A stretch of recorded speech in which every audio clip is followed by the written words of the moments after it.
Salve, selamat pagi anak-anak sekalian.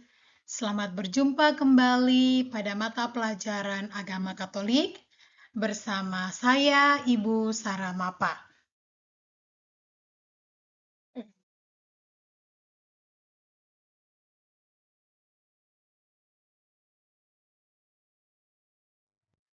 Kita akan mengawali proses pembelajaran kita pada kesempatan ini dengan berdoa.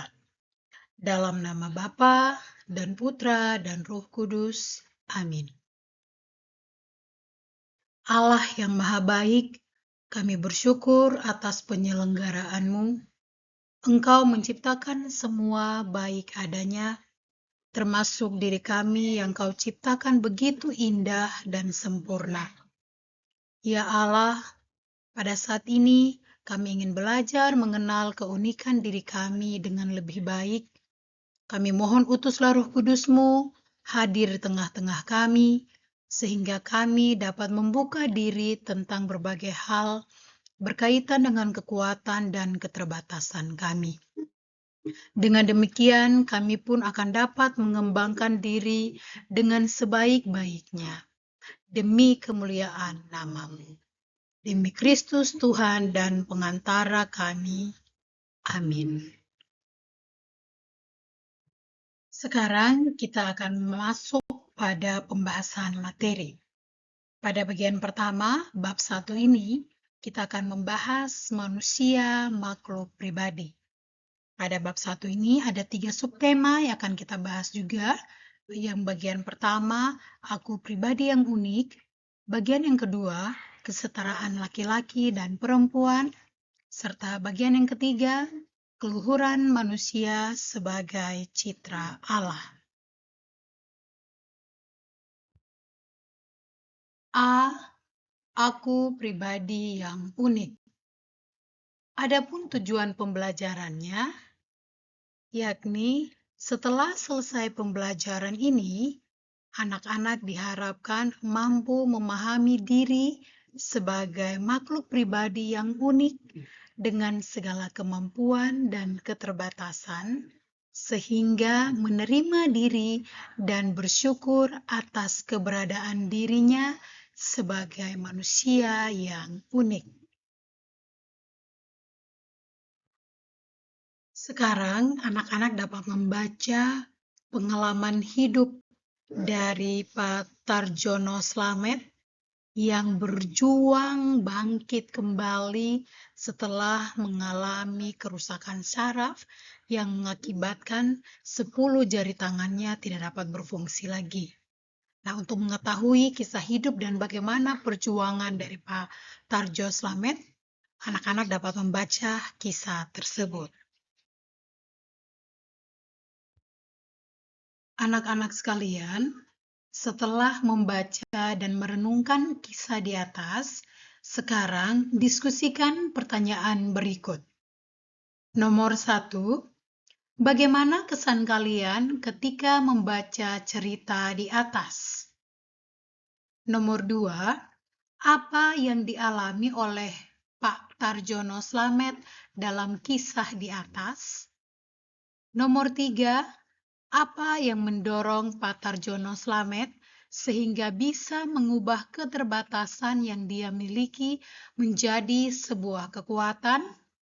Yang keempat, nilai-nilai positif apa saja yang dapat kalian pelajari dari pribadi Pak Tarjono Slamet? Yang kelima, kemukakanlah contoh kasus lain yang menunjukkan sikap tidak menerima diri. Bila demikian, apa yang membuat seseorang bernilai di mata orang lain?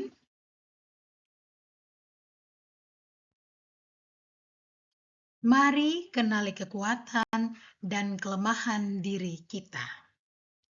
Oke, anak-anak sekalian, Ibu harap kalian boleh melihat, boleh mengamati gambar yang telah tersedia di layar ini.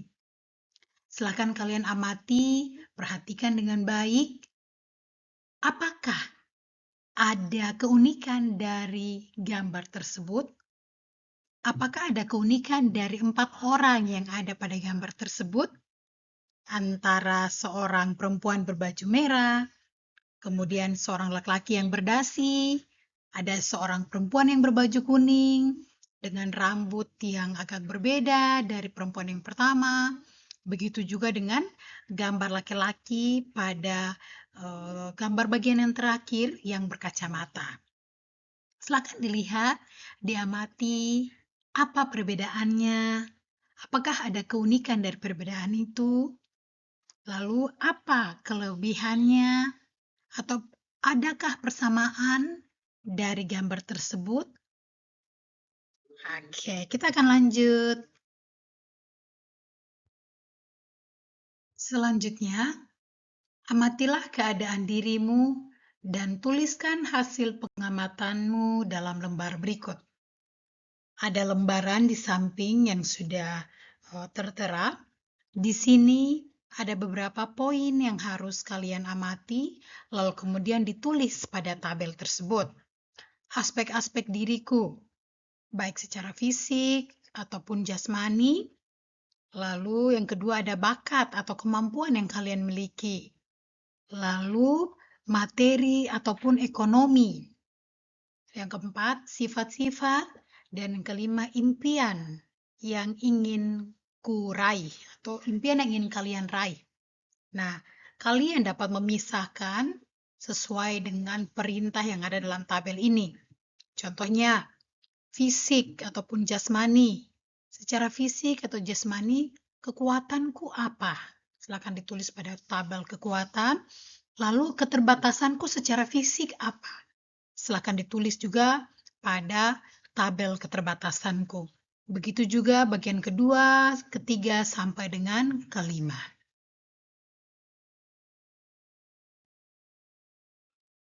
Pesan kitab suci tentang keunikan diri.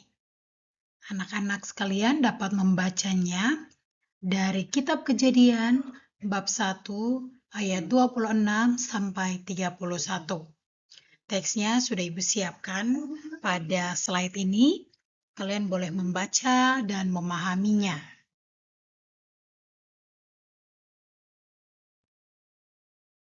Sekarang, baca sekali lagi dan renungkanlah bacaan dari kitab Kejadian tersebut. Lalu setelah itu, gantikan kata manusia dan kata mereka dengan namamu sendiri. Setelah itu, bagikan tanggapan dari isi teks kitab suci tersebut dengan bantuan beberapa pertanyaan yang sudah Ibu sediakan di bawah ini. Yang pertama, apa perasaan yang kamu rasakan saat menggantikan kata manusia dan kata mereka dengan namamu? Pertanyaan yang kedua, pesan apa yang hendak disampaikan kitab Kejadian berkaitan dengan keunikan manusia umumnya dan keunikanmu sendiri? Lalu pertanyaan yang ketiga, kalian buat sebuah rangkuman ataupun kesimpulan dari awal proses pembelajaran kita, mulai dari kisah Pak Jono tadi, lalu kemudian bacaan-bacaan kitab suci yang berkaitan dengan keunikan-keunikan diri, lalu kemudian didiskusikan secara bergantian untuk melaporkan hasilnya.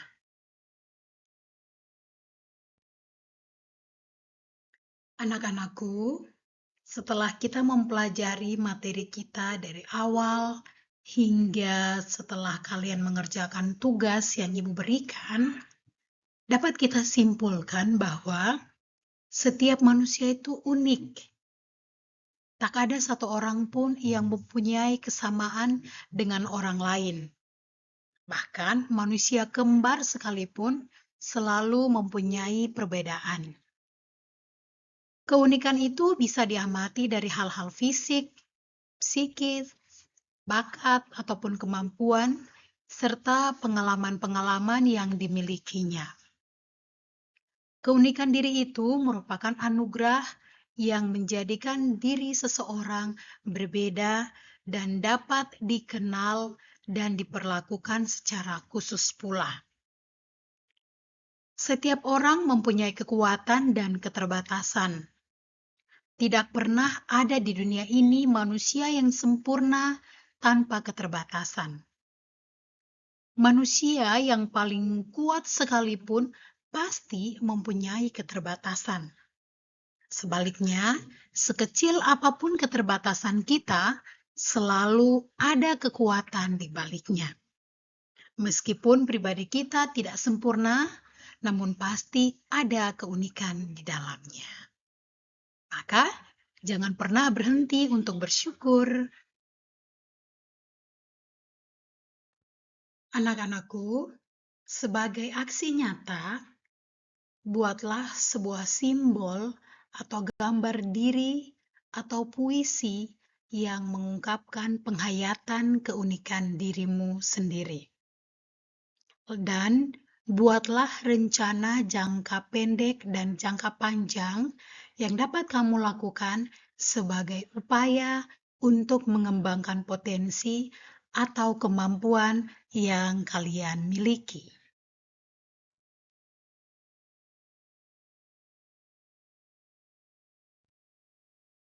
Anak-anakku, sekarang pembelajaran kita telah selesai. Maka mari kita menutupnya dengan berdoa.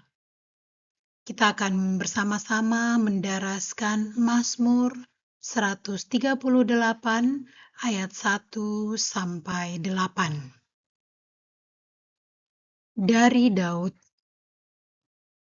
Aku hendak bersyukur kepadamu dengan segenap hatiku. Di hadapan para allahku, aku akan bermazmur bagimu. Aku hendak sujud ke arah bait-Mu yang kudus dan memuji nama-Mu, oleh karena kasih-Mu dan oleh karena setia-Mu, sebab Kau buat nama-Mu dan janji-Mu melebihi segala sesuatu. Pada hari aku berseru, Engkau pun menjawab aku. Engkau menambahkan kekuatan dalam jiwaku. Semua raja di bumi akan bersyukur kepadamu ya Tuhan, sebab mereka mendengar janji dari mulut-Mu. Mereka akan menyanyi tentang jalan-jalan Tuhan, sebab besar kemuliaan Tuhan.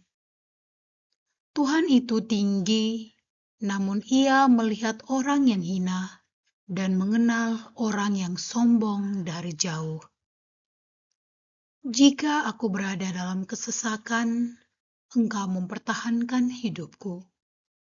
Terhadap amarah musuhku, Engkau mengulurkan tangan-Mu, dan tangan kanan-Mu menyelamatkan aku. Tuhan akan menyelesaikannya bagiku. Ya Tuhan, kasih setia-Mu untuk selama-lamanya. Janganlah Kau tinggalkan perbuatan tangan-Mu. Kemuliaan kepada Bapa dan Putra dan Roh Kudus, seperti pada permulaan, sekarang, selalu, dan sepanjang segala abad. Amin. Dalam nama Bapa dan Putra dan Roh Kudus. Amin.